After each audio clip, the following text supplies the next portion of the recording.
Ladies and gentlemen, my name's Paul, and in this RedGamingTech.com video, we're going to be discussing as well as analysing tech news, which as usual, has popped up in the past 24 or so hours. I hope you're all having an amazing day. We have several interesting news pieces to get through, so let's start things out with AMD, specifically revolving around the die inside the RX 5600 graphics card. It has been a bit of a mystery whether this would be Navi 12, since obviously we've seen so many leaks regarding that GPU, including the fact that it can most likely support high bandwidth memory too, but also the possibility was it was Navi 10. So what one is it? Well, according to reviewers who have been naughty and kind of provided information to Ycry over at videocards.com, the answer is Navi 10. The RX 5700 uses Navi 10 XL, whereas RX 5600 XT is 10 XLE, and the 5600 OEM uses 10XE. And then finally, the RX 5600M apparently uses Navi 10XME. And now we're going to switch things over to Intel, who have been facing, let's use the word stiff, competition in the server space, as well as, just about every space to be fair. But in the server arena, it's fair to say that AMD's Rome processors have been really putting this squeeze on the Xeon lineup. So how have Intel chosen to respond? Price cuts. Intel's strategy here is to try to simplify their lineup somewhat, and also, of course, get more competitive with AMD, and it's primarily focused on discontinuing their medium-sized memory Xeon scalable processors. This is allegedly due to customer feedback and sales figures, although it didn't provide information exactly how the sales figures of its different products stack up. Haha, get it? Stack? God. Anyway, there are two memory configurations that will be focused on, 1.5TB and 4.5TB, but as I said, the medium products will basically be completely removed, and some of the other SKUs will receive a price cut, particularly the high memory configuration options, and the low CPU configurations will also be reprice matched as well. So currently there are 55 different SKUs in the Xeon Scalable family. That is absolutely bonkers. It must be a complete and utter nightmare to keep track of that logistically. So there is the lowest end SKU, which is the Xeon Bronze 3204, costing about $200, to the 28-core Xeon Platinum 8280L. And that costs just shy of $18,000 which is an awful lot of dollars. So what type of price cuts will we be seeing? Well, according to figures which have been provided to Anantech, the 8280L, for example, as I mentioned, that's a 28-core part, it will see a price reduction from just shy of $18,000 down to $13,000, so rounding up around a $5,000 price cut, which is, well, not small. The slightly lower end SKU, the 8276, also receives a similar level of price cut as well. So from $16,616 down to $11,722. My favourite part about this, I'm sorry, maybe it's just me being silly, but my favourite part about this is yeah, okay, so you're going to be paying $17,906. The $6 was the important part. I love that. I love the, for example, the 8260. No, sorry, the 8260 is going from $12,599 to $7,705. They're not even like, yeah, we're gonna just make it seem like you're paying a little bit less by charging $7,499. I'm sorry, that just made me smirk. Anyway, the official line is as follows. Second-gen Xeon scalable processors represent Intel's fastest ramping Xeon processor family. Our customers continue to choose Xeon due to the outstanding performance the platform delivers to real-world workloads. That was definitely a dig towards AMD.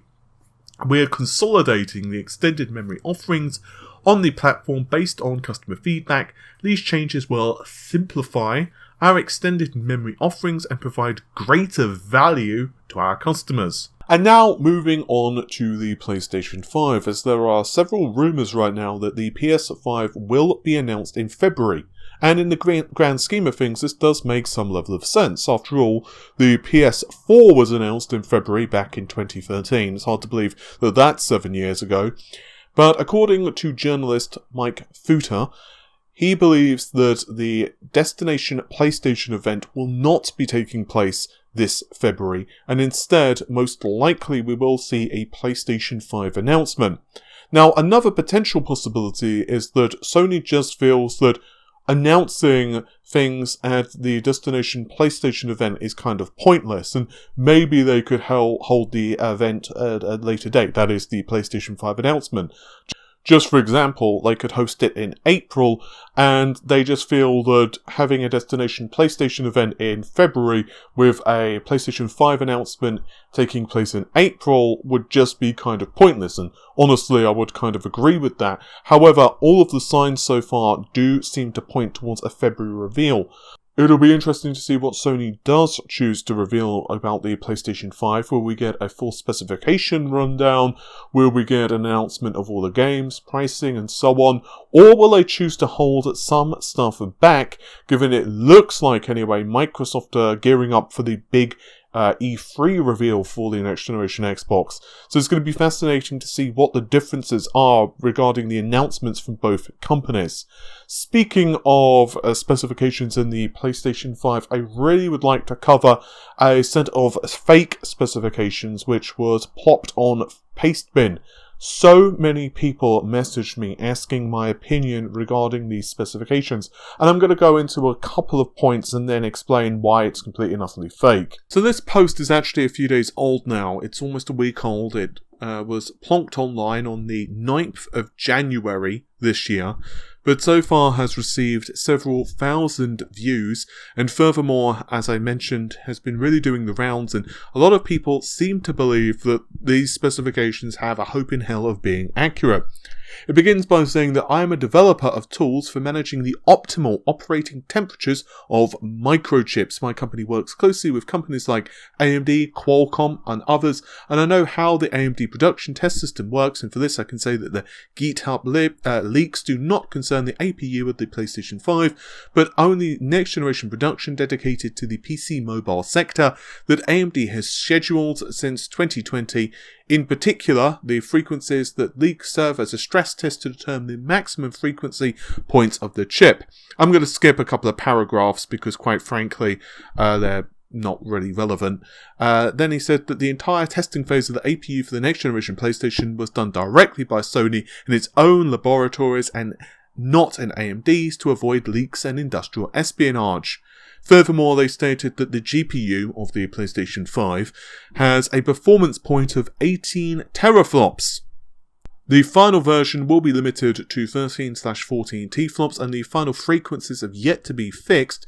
Since 14 TFLOPs, the APU has proven to work perfectly without thermal problems. Furthermore, they state that in about a month, the PS5 specifications will be officially announced by Sony, and perhaps even before the Xbox Series X. Honestly, I think that's probably likely, despite the fact that this particular leak is a load of rubbish, because Microsoft's APU has problematic thermal points that has forced Microsoft to reduce the frequency, fixing the performance of the system at 11.4 TFLOPs. Now, honestly, the only reason I'm covering this is because so many people have messaged me asking my opinion of it, and whether it's potentially possible that they're referring to this because it's FP16 performance, or are they talking about it as GCN TFLOP?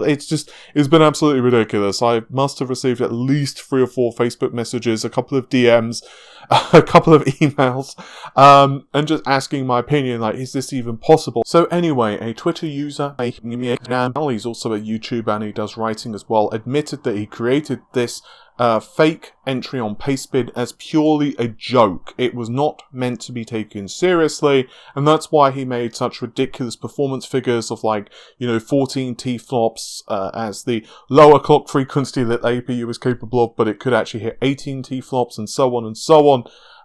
So in the end of the day, please don't harass the guy. Please don't, call him out. It was honestly just supposed to be a joke. And the fact is, people, obviously, given the rumours at the moment of next generation consoles are just going absolutely ballistic, some people just kind of ran with this, and well, here we are. So I did speak to him. He knows I'm creating the video, so I'm not surprising him or anything like that. I did say that I was going to create a video and just say that this isn't real. Just relax, everyone. The rumour mill can at least tick this off with solved mysteries.